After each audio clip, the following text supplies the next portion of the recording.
Good evening. This is Trevor Torres, student in the American Military University Management 615 course with Professor Dr. Rob Shaw.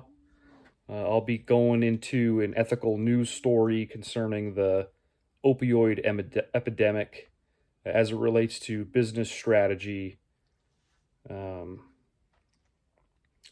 in recent news, the Connecticut State Opioid Settlement Committee made a recommendation for how the state should make its first $500,000 expenditure of the $73 million that is currently available through drug epidemic settlements.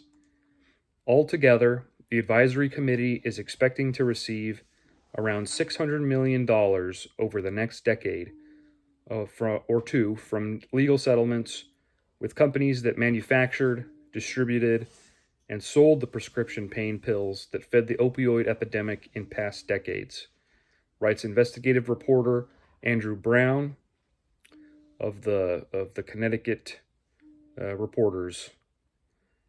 The largest settlements with drug maker Johnson & Johnson, its distributors, and perhaps most importantly and interestingly, is the consulting firm McKinsey. It's the first of its kind. The state's settlement with McKinsey resolves damage from, quote, McKinsey's role in advising opioid companies, helping them promote their drugs, and profiting from the opioid epidemic. This is the first multi-state opioid settlement to result in substantial payment to the states to address the epidemic.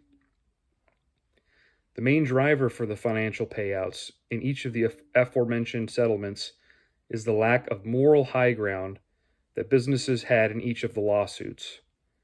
Johnson & Johnson and its distributors are guilty of letting the bottom line consume their core values and overarching strategies.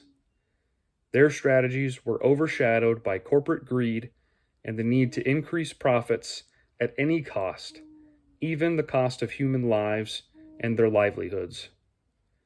It may not necessarily have been illegal to hawk opioids at the highest rate possible, but those involved had an idea that it was dangerous and wrong. Unlike the tobacco industry, the decision makers who created the opioid epidemic were the only people aware of the dangers. Without the